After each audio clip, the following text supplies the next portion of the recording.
నమస్తే వి మీడియాకి స్వాగతం. వార్తల ముందుగా ముఖ్యాంశాలు. భారత్ గొప్పతనాన్ని ప్రపంచమంతా చూసింది. కుంభమేళా విజయంపై మోడీ.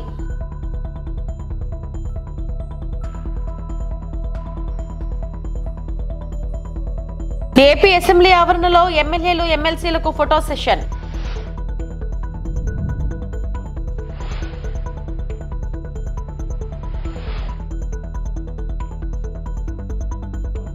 ఏపీలో విదేశీ యూనివర్సిటీల క్యాంపస్లకు ప్రయత్నాలు. మంత్రి నారా లోకేష్.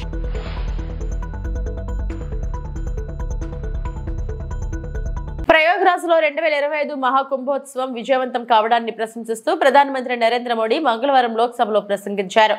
ప్రయాగ్రాజ్ ప్రజలకు సహకరించినందుకు ప్రధాని మోడీ కృతజ్ఞతలు తెలిపారు. మరియు మతపరమైన పండుగను ప్రపంచవ్యాప్తంగా విజయవంతం చేసినందుకు పరిపాలనను ప్రశంసించారు. महाकुंभ की सफलता में अनेक लोगों का योगदान है। मैं सरकार के, समाज के सभी कर्मयोगियों का अभिनंदन करता हूं। मैं देश भर के श्रद्धालुओं को, यूपी की जनता, विशेष तौर पर प्रयागराज की जनता का धन्यवाद करता हूं। अध्यक्ष जी, हम सब जानते हैं गंगा जी को धरती पर लाने के लिए एक भगीरथ प्रयास लगा था। वैसा ही महाप्रयास इस महाकुंभ के भव्य आयोजन में भी हमने देखा है। मैंने लाल किले से सबका प्रयास के महत्व पर जोर दिया था। पूरे विश्व ने महाकुंभ के रूप में भारत के विराट स्वरूप के दर्शन किए। सबका प्रयास का यही साक्षात स्वरूप है। ये जनता जनार्दन के संकल्पों के लिए, जनता जनार्दन की श्रद्धा से प्रेरित महाकुंभ था। आदरणीय अध्यक्ष जी, महाकुंभ में हमने हमारी राष्ट्रीय चेतना के जागरण के विराट दर्शन किए हैं। ये जो राष्ट्रीय चेतना है, ये जो राष्ट्र को नए संकल्पों की तरफ ले जाती है, ये नए संकल्पों की सिद्धि के लिए प्रेरित करती है। महाकुंभ ने उन शंकाओं आशंकाओं को भी उचित जवाब दिया है जो हमारे सामर्थ्य को लेकर कुछ लोगों के मन में रहती है। అసెంబ్లీ ఆవరణలో ఎమ్మెల్యే ఎమ్మెల్సీలకు ఫోటో సెషన్ నిర్వహించారు. ఎమ్మెల్యేల ఫోటో సెషన్ లో సభాపతి ఆయన పాత్రుడు, ముఖ్యమంత్రి చంద్రబాబు, ఉప ముఖ్యమంత్రి Pawan Kalyan, deputy speaker Raghuramakrishnamraju, assembly secretary Suryadevara Prasanna Kumar పాల్గొన్నారు. మొదటి వరుసలో CM, deputy CM, speaker, deputy speaker తో పాటు మంత్రులు కూర్చున్నారు. ఎమ్మెల్యేలు సీనియారిటీ ప్రకారం సభ్యులు 2, 3, 4 వరుసల్లో కూర్చున్నారు. ఎమ్మెల్సీల ఫోటో సెషన్ లో మండలి chairman, deputy chairman, CM, deputy CM, మంత్రులతో పాటు మండలిలో ప్రతిపక్ష నేత బొత్స సత్యనారాయణ కూడా ముందు వరుసలో కూర్చొని ఫోటో దిగారు.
ఏపీ ప్రైవేట్ విశ్వవిద్యాలయాల స్థాపన క్రమబద్ధీకరణ చట్ట సవరణ బిల్లుకు అసెంబ్లీ ఆమోదం తెలిపింది.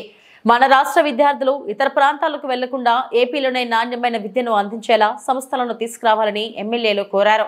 దీనికి స్పందించిన మంత్రి లోకేష్ భారత్లో ఉన్న అత్యుత్తమ విశ్వవిద్యాలయాల క్యాంపస్లు ఏపీ వ్యాప్తంగా ఏర్పాటయ్యేలా చర్యలు చేపడతామన్నారు. బిట్స్ పిలానికి అమరావతిలో 70 ఎకరాలకు కేటాయించామని, టాటా లాంటి ప్రతిష్టాత్మక సంస్థలు కూడా వస్తాయన్నారు. డీప్ టెక్ వర్సిటీ ఏర్పాటు చేయాలన్నదే లక్ష్యమన్న మంత్రి విశాఖలో ఏఐ స్పోర్ట్స్ వర్సిటీలు స్థాపిస్తామన్నారు.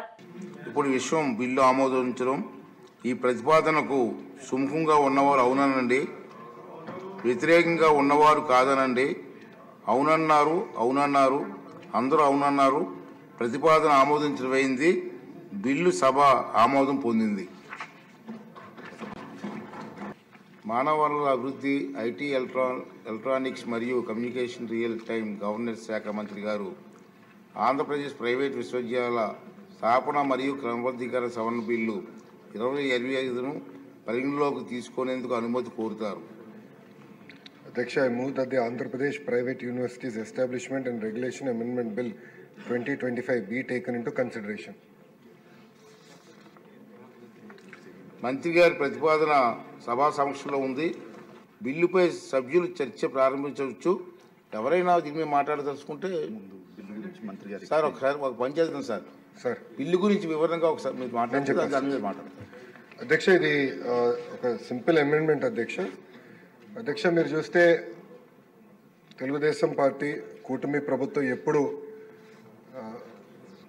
విద్యకి పెద్ద ప్రాధాన్యత ఇస్తాం జరుగుతుంది. అధ్యక్ష, ప్రధానంగా ఉన్నత విద్యకి ఎక్కువ ప్రాధాన్యత ఇవ్వడం జరిగింది. దాంట్లో భాగంగా 2016లో ప్రైవేట్ యూనివర్సిటీస్ ఏర్పాటుకు ఒక ప్రత్యేక చట్టం కూడా ఆనాటి సభ చేస్తాం జరిగింది. అధ్యక్ష, దాంట్లో భాగంగా చంద్రబాబు నాయుడు గారు చాలా స్పష్టంగా అభివృద్ధి వికేంద్రీకరణ జరగాలి అనే నినాదంతో విశాఖపట్నానికి Centurion university of technology and management వస్తాం జరిగింది. అధ్యక్ష ఇది కానీ ఒకసారి చూస్తే 75 ఎకరాల్లో 4,75,000 స్క్వేర్ ఫీట్ భవనాలు ఏర్పాటు చేశారు. అధ్యక్ష 2016లో ఈ ప్రైవేట్ యూనివర్సిటీస్ చట్టం తీసుకొస్తాం జరిగింది. గత ప్రభుత్వం దీనికి 5 సవరణలు చేసింది. అధ్యక్ష ఆ సవరణలు నిన్న నేను ఒక ప్రశ్నకి ప్రిపేర్ అయ్యే సమయానికి నేను చదివితే అధ్యక్ష మనం చేసిన చట్టాలు యూజీసీ గైడ్ లైన్స్ కి విరుద్ధంగా ఉంది. అంటే వాళ్ళు ఏం చెప్పారంటే ఈరోజు గ్రీన్ ఫీల్డ్ యూనివర్సిటీ ఏర్పాటు చేయాలంటే టాప్ 100 గ్లోబల్ యూనివర్సిటీస్ తో జాయింట్ డిగ్రీ ఉండాలి అని చెప్తాం జరిగింది. కానీ యూజీసీ ఏమంటుందంటే జాయింట్ డిగ్రీ ఇవ్వాలంటే మినిమం ఇన్ని సంవత్సరాలు ఆ యూనివర్సిటీ ఆపరేషన్ లో ఉండాలి, ఇన్ని ఇయర్స్ అయి ఉండాలని చెప్తున్నారు. అంటే we are in conflict with UGC. So నేను మొన్న కూడా కౌన్సిల్ లో చెప్పాను ఆ చట్టాన్ని మనం సవరణ చేయాలి, కానీ కొంచెం డీటెయిల్డ్ గా చేద్దాం. అంటే హడావుడిగా చేస్తాం, మళ్ళీ పొరపాట్లు చేస్తాం. కొంచెం డీటెయిల్డ్ గా చేసి ఆ చట్టాలని సవరిస్తాం జరుగుతుంది. దాంట్లో ఎలాంటి సందేహం లేదు. పెద్దలన్నట్టు పెద్ద ఎత్తున యూనివర్సిటీస్ మనం ప్రోత్సహించాలి. అంటే మేమందరం ముద్దుగా తాతయ్య అంటాం. సో బుచ్చయ్య తాతయ్య చెప్పింది ఏంటంటే చట్టాలు మేము సవరించాలి, దాంట్లో ఎలాంటి డౌట్ లేదు. ఫారిన్ యూనివర్సిటీస్ మనం ఇక్కడ ప్రోత్సహించాలి. అంతేకాకుండా మన దేశంలోనే ఒక అద్భుతమైన ఇన్స్టిట్యూషన్స్ ఉన్నాయి. ఒక ఉదాహరణ బిట్స్. ఈరోజు అధ్యక్ష నిన్నే కేబినెట్ మీటింగ్ లో బిట్స్ అమరావతిలో ఏర్పాటు చేసేందుకు 70 ఎకరాలు కేబినెట్ కూడా ఆమోదం తెలిపింది. అధ్యక్ష బిట్స్ ఆంధ్ర రాష్ట్రానికి వస్తుంది. అంతేకాకుండా అధ్యక్ష Tata group, L and T, IIT Madras, ప్రత్యేకంగా యూనివర్సిటీ ఆఫ్ టోక్యో తో కలిసి డీప్ టెక్ యూనివర్సిటీ అంటే నెక్స్ట్ జనరేషన్ ఏఐ ఎంఎల్ కాకుండా నెక్స్ట్ జనరేషన్ యూనివర్సిటీ ఏర్పాటు చేయాలి. ఇది పర్సనల్ గా గౌరవ ముఖ్యమంత్రి గారు లీడ్ చేస్తున్నారు. ఇది ప్యాషన్ ప్రాజెక్ట్ గా లీడ్ చేస్తున్నారు. ఇది నేను బలంగా నమ్మేది. మొత్తం ఎకో సిస్టమ్ ని రెవల్యూషనైజ్ చేసి యూనివర్సిటీ అది కూడా తీసుకొస్తాను. అధ్యక్ష నేను పర్సనల్ గా తీసుకుని ఒక ఏఐ యూనివర్సిటీ విశాఖపట్నంలో ఏర్పాటు చేయాలని లక్ష్యంతో ఉన్నాం. అదేవిధంగా ఒక స్పోర్ట్స్ యూనివర్సిటీ కూడా చేయాలని అధ్యక్ష ఇది ఇప్పటివరకు ఉంది. ఇంతేకాకుండా ఎకనామిక్ డెవలప్మెంట్ బోర్డు తో కూడా అనేక యూనివర్సిటీస్ ఆల్రెడీ చర్చల్లో ఉన్నాయి. ఒకటి యూనివర్సిటీ ఆఫ్ టోక్యో కూడా చర్చలో ఉంది. ఏఎంఏ యూనివర్సిటీ ఫిలిప్పీన్స్ నుంచి కూడా చర్చలో ఉంది. అధ్యక్ష ఇంతేకాకుండా ఇతర యూనివర్సిటీలు కూడా వాళ్ళందరూ వచ్చి కలుస్తాం అంటున్నారు. సో ఈ సెషన్ అయిన తర్వాత వాళ్ళందరితో మీటింగ్ పెట్టుకుని పెద్ద ఎత్తున ప్రైవేట్ రంగంలో కేవలం ఇంటర్నేషనల్ యూనివర్సిటీ కాదు భారతదేశంలో ఉన్న టాప్ యూనివర్సిటీస్ అందరినీ ఆంధ్ర రాష్ట్రానికి తీసుకొచ్చే విధంగా కేవలం అమరావతి విశాఖపట్నమే కాకుండా అన్ని ప్రాంతాలు అంటే రాయలసీమకి వెళ్ళాలి. ఎవరు వెళ్ళాలి? ఇంకో పక్కన కొన్ని పార్లమెంట్లు మనం చూసే గల ప్రభుత్వ విశ్వవిద్యాలయాలు, ప్రైవేట్ విశ్వవిద్యాలయాలు. సో మంత్రి అయిన తర్వాత అది బ్యాలెన్స్ చేయాలన్న ఆలోచనలో అక్కడికి వాళ్ళకి అంటే కొంచెం ₹2 ఎక్కువ ఇన్సెంటివ్స్ ఇచ్చి అలాంటి ప్రాంతాలు కూడా తీసుకెళ్లి అన్ని ఏదైతే పార్లమెంట్ లోనే కనీసం ఒక్క యూనివర్సిటీ అనేది ఉండాలని లక్ష్యం ఉద్దేశంతో మన కూటమి ప్రభుత్వం పనిచేస్తుందని గౌరవ పురుషుల పొదుపు సంఘాల ఏర్పాటు ప్రస్తుతం పట్టణాల వరకే కేంద్రం నిర్దేశించిందని, గ్రామీణ ప్రాంతాలకు విస్తరించాలని ప్రతిపాదిస్తామని మంత్రి నారాయణ చెప్పారు. ఈ అంశంపై అసెంబ్లీ ప్రశ్నోత్తరాల్లో సభ్యులు అడిగిన ప్రశ్నకు నారాయణ సమాధానమిచ్చారు. అధ్యక్ష, సెల్ఫ్ హెల్ప్ గ్రూప్స్ యాక్చువల్గా మహిళలకు యాక్చువల్గా చేయటం జరుగుతుంది అర్బన్ అథారిటీలో. అయితే ఇప్పుడు కేంద్ర ప్రభుత్వం 25 సిటీస్కి, భారతదేశంలో 25 సిటీస్కి మహిళలతో సమానంగా పురుషులకు కూడా ఇంప్లిమెంట్ చేయాలని చేస్తారు అధ్యక్ష. అందులో మన ఆంధ్రప్రదేశ్లో విజయవాడ, విశాఖపట్నం ఈ 2 సిటీస్ని సెలెక్ట్ చేశారు అధ్యక్ష. ఏప్రిల్ 2025కి అన్ని సిటీస్ని కూడా సెలెక్ట్ చేస్తారని ఆ ప్రపోజల్ కేంద్ర ప్రభుత్వం దృష్టిలో ఉంది అధ్యక్ష. ఇక్కడ ముఖ్యంగా ఏంటంటే అధ్యక్ష, పురుషుల్లో కూడా ఎవరైతే బలహీన వర్గాల గ్రూప్స్ ఉన్నారో, transport workers, giga workers, care workers, domestic workers, waste workers, construction workers, వీళ్ళకి యాక్చువల్గా ఈ యొక్క సెల్ఫ్ హెల్ప్ గ్రూపులు చేసి వాళ్ళకు కూడా అయితే మహిళలకు ఏ విధంగా అయితే ఈరోజు చేస్తున్నారో అదే విధంగా చేయాలనే ఉద్దేశంతో ప్రపోజ్ చేశారు అధ్యక్ష. దాని మీద మన రాష్ట్రంలో ఈ 2 విశాఖపట్నం, విజయవాడ ఈ రెండిట్లో ఇంతవరకు యాక్చువల్ అధ్యక్ష 818 గ్రూపులు చేశారు అధ్యక్ష. భారతదేశం మొత్తం 25 సిటీస్లో 1949 గ్రూపులు మాత్రమే చేస్తే అందులో మన రాష్ట్రంలో 2 సిటీస్లో 818. అంటే భారతదేశంలో చేసిన మొత్తం గ్రూపుల్లో 42% అర్బన్ అథారిటీలో చేశారు అధ్యక్ష. సభ్యులు ఏదైతే కోరారో గ్రామీణ ప్రాంతాల్లో కూడా చేయాలని ఖచ్చితంగా ఆ కన్సర్న్ మంత్రితో నేను మాట్లాడతాను అధ్యక్ష. ఓకే. జాబ్ నోటిఫికేషన్స్ వద్దని నిరుద్యోగులు ఆందోళన చేసే పరిస్థితి రాష్ట్రంలో ఉంది. తెలంగాణ డిప్యూటీ సీఎం భట్టి తెలంగాణలో కాంగ్రెస్ పాలనలో ఉద్యోగాల కల్పన కోసం జాబ్ నోటిఫికేషన్లు కంటిన్యూస్ గా వస్తున్నాయని డిప్యూటీ సీఎం భట్టు విక్రమార్క తెలిపారు. ప్రస్తుతం నోటిఫికేషన్ల సంఖ్య ఎక్కువైందని, కొంత గ్యాప్ ఇవ్వాలని, అవసరమైతే నోటిఫికేషన్లు ఆపాలంటూ నిరుద్యోగులు చెబుతున్న పరిస్థితి రాష్ట్రంలో ఉందని చెప్పుకొచ్చారు. పబ్లిక్ సర్వీస్ కమిషన్ ప్రక్షాళన ద్వారా క్యాలెండర్తో ఎప్పుడు పరీక్షల నోటిఫికేషన్లు వస్తూనే ఉన్నాయి. అది ఏ స్థాయికి వెళ్ళిందనంటే, ఒకప్పుడు నోటిఫికేషన్లు కావాలని ధర్నాలు చేసే పరిస్థితి నుంచి నోటిఫికేషన్లు అన్నీ పెద్ద ఎత్తున వస్తూ ఉన్నాయి. ఒకదానికొకటి కొంత గ్యాప్ ఇవ్వండి, మాకు కొన్ని ఆపండి అని చెప్పి రాష్ట్రంలో ఉన్నటువంటి నిరుద్యోగ యువతి యువకులు ఆందోళన చేసే అంత స్థాయిలో ఈరోజు రాష్ట్ర ప్రభుత్వం నోటిఫికేషన్స్ ఇస్తా ఉంది. ప్రియాంకాజీ స్కూటీ హామీ ఏమైంది? విద్యార్థులకు స్కూటీ ఇస్తామని హామీ ఇచ్చిన ప్రియాంకాజీ ఎక్కడున్నారంటూ కౌన్సిల్ ఎదుట బీఆర్ఎస్ ఎమ్మెల్సీలు ఆందోళన చేపట్టారు. స్కూటీ సింబల్ ను పట్టుకుని నినాదాలు చేశారు.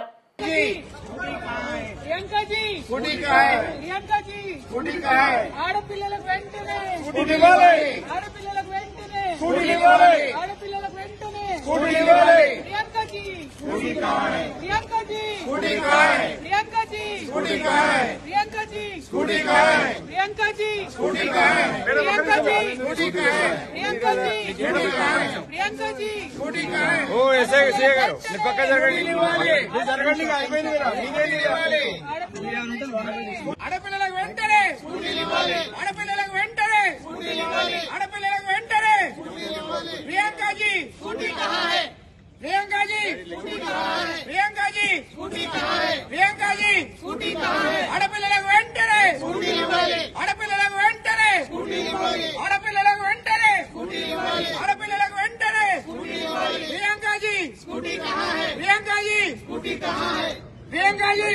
ఈ నెల 24న విశాఖ వేదికగా జరగనున్న ఐపీఎల్ మ్యాచ్ కోసం ఢిల్లీ క్యాపిటల్స్ జట్ విశాఖకు చేరుకుంది. విశాఖ విమానాశ్రయానికి చేరుకున్న క్రీడాకారులకు అభిమానులు ఘన స్వాగతం పలికారు.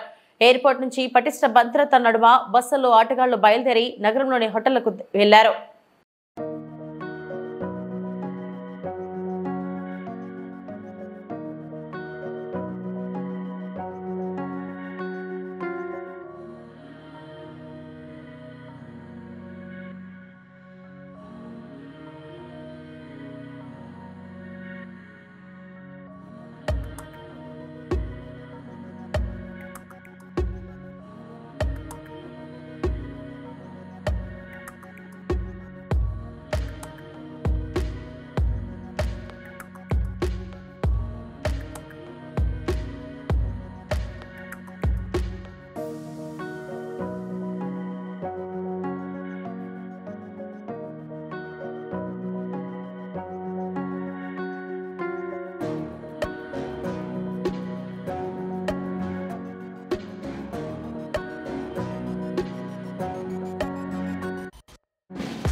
ఈ నెల 14న విడుదలైన court cinema super hit talk తో దూసుకుపోతుంది. ఈ సందర్భంగా చిత్ర బృందం విశాఖపట్నంలో సందడి చేసింది. తమ విజయాన్ని ప్రేక్షకులతో పంచుకుంది. సినిమాలో ప్రధాన పాత్రలు పోషించిన ప్రియదర్శి, హర్ష రోషన్, శ్రీదేవి, శివాజీ తదితరులు ఈ సందర్భంగా మీడియాతో మాట్లాడారు. వైజాగ్ ప్రేక్షకులందరికీ చాలా చాలా థ్యాంక్స్. ఇప్పటికీ ఇక్కడ అద్భుతమైన రెస్పాన్స్ ఉంది. కలెక్షన్స్ ఎందుకులే కానీ ఇప్పుడు కలెక్షన్స్ అఫ్ కోర్స్ కలెక్షన్స్ కూడా చాలా బాగున్నాయి, కానీ అద్భుతమైన రెస్పాన్స్ వచ్చింది మా అందరికీ. అండ్ దానికోసం ఇక్కడున్న ప్రేక్షకులందరికీ ప్రత్యేకంగా కృతజ్ఞతలు. చాలామంది మమ్మల్ని అభినందిస్తున్నారు. ఎందుకంటే పైగా ఈ డైరెక్టర్ ఇక్కడ దర్శకుడు కూడా మన సీతంపేట కుర్రాడు కాబట్టి మాకు చాలా పెడతా అని స్నాక్స్ తీసుకొచ్చాడు. సో చూద్దాం సాయంత్రం అదేమవుతుందో. అలాగే ఈ సినిమాలో మరో ముఖ్యమైన పాత్ర పోషించిన విషిక, ఈ అమ్మాయి కూడా విశాఖపట్నం అమ్మాయి. నువ్వు కాకినాడ కదా, సారీ. సో బట్ తెలుగు చిత్ర పరిశ్రమకి విశాఖపట్నానికి ఒక అవినాభావ సంబంధం. ఒక చిన్న సినిమా లాగా మొదలయ్యి ఒక బ్లాక్ బస్టర్ హీరో ఉన్న సినిమాలకి మొదలైన ఓపెనింగ్స్తో 3 రోజుల్లో 25 కోట్లు ఏంటండి మీరు చెప్పండి ధర్మంగా. ఇలాంటి సినిమాకి ఎలాంటి థ్యాంక్స్ చెప్పాలి ఆడియన్స్కి? Court state versus nobody cinema చేస్తున్నప్పుడు ఇది మంచి సినిమా బాగా ఆడుతుంది అని నమ్మి చేశాము. బట్ రిలీజ్ అయిన తర్వాత ఇప్పుడు వస్తున్న రెస్పాన్స్ చూస్తే అసలు అంటే జనరలీ సినిమా హిట్ అవుతుంది, హిట్ సినిమా అంటాం, లేదా మంచి సినిమా వస్తే మంచి సినిమా అంటాం. కానీ ఈ కాంబినేషన్ మంచి సినిమా అంటున్నారు, పెద్ద హిట్ సినిమా అంటున్నారు. ఇలాంటి సినిమా తీసినందుకు థ్యాంక్స్ అండి అని తిరిగి మాకు థ్యాంక్స్ చెప్తున్నారు. ఇట్లాంటి ఒక రెస్పాన్స్ అనేది చాలా చాలా రేర్. ఇట్లాంటి ఒక రెస్పాన్స్ రావడమే చాలా రేర్. ఈ ఫీలింగ్ని, ఈ ఎక్స్పీరియన్స్ని ఆడియన్స్తో పాటు షేర్ చేసుకుందాం అని చెప్పి all over the state 2 Telugu రాష్ట్రాలు కూడా కాస్ట్ అండ్ క్రూ మెంబర్స్ అందరూ విజిట్ చేద్దామని అనుకొని ట్రిప్ స్టార్ట్ చేసాం. And this is right from Visakhapatnam నుంచి మొదలు పెట్టాం. ద పర్టికులర్ రీజన్ ఈస్ ఈ సినిమాలోని కథ కూడా వైజాగ్లో జరుగుతూ ఉంటుంది. వైజాగ్ బ్యాక్ డ్రాప్ కథ ఇది. తాగునీటి సమస్యతో ఖాళీ బిందెలతో రోడ్డు ఎక్కిన మహిళలు, ఎర్రటి ఎండను సైతం లెక్క చేయని గ్రామ ప్రజలు. కర్నూలు జిల్లా మంత్రాలయం మండలం కళ్ళుదేవకుంటలో నెల రోజులుగా త్రాగునీరు లేక రోడ్డుపై ఖాళీ బిందెలతో బైఠాయించి ధర్నాకు దిగిన మహిళలు. కిలోమీటర్ వరకు నిలిచిన వాహనాలు, ట్రాఫిక్ జామ్. ఎన్నిసార్లు అధికారులకు ఫిర్యాదు చేసినా పట్టించుకోవడం లేదు అంటున్న గ్రామస్తులు.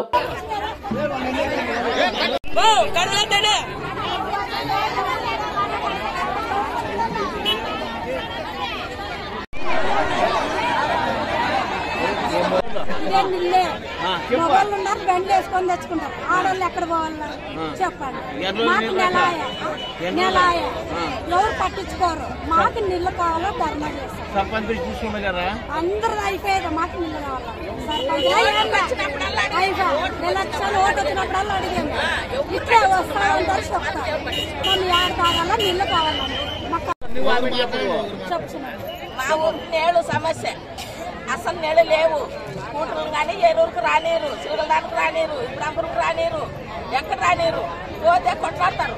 మాకు నీళ్లు లేవు కాబట్టి మేమందరం ధర్నా చేస్తాం. మాకు నీళ్లు కావాలి తాగడానికి.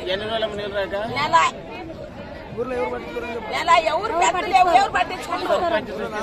ఎవరు పట్టించుకుంటారు? మా గురించి అయితే ఎవరు పెద్దలు పట్టించుకుంటారు? నీటి ఎద్దడితో గ్రామంలోకి దుప్పి సంచారం. స్పృహ కోల్పోయి పడిపోయిన దుప్పిని గ్రామస్తులు కాపాడిన ఘటన. అన్నమయ్య జిల్లా పెనుగలూరు మండలం ఓబిలి గ్రామంలో నీటి కొరతతో అడవి జంతువులు గ్రామాల వైపు రానుండటం కలవరపాటుకు గురిచేస్తుంది. తాజాగా ఓబిలి గ్రామంలో ఒక దుప్పి తీవ్ర నీరసంతో స్పృహ కోల్పోయి పడిపోయింది.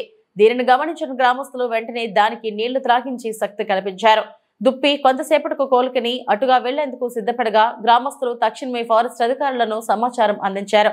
వెంటనే స్పందించిన ఫారెస్ట్ అధికారులు ఫారెస్ట్ సెక్షన్ ఆఫీసర్ సావిత్రి ఆధ్వర్యంలో బీట్ ఆఫీసర్ సుబ్బారాయుడు దుప్పిని సురక్షితంగా హాస్పిటల్ కు తరలించినట్టు ఫారెస్ట్ అధికారులు తెలిపారు. ప్రథమ చికిత్స అనంతరం దుప్పి పూర్తిగా కోలుకున్న తర్వాత దాన్ని సమీప అటవీ ప్రాంతంలో విడిచిపెడతామని చెప్పారు. గ్రామ ప్రజలు అప్రమత్తత వల్ల ఓ నిరూపమాయమైన ప్రాణి ప్రాణాపాయ స్థితిలో నుంచి బయటపడిందని అధికారులు ప్రశంసించారు.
అట్లా ఫోటో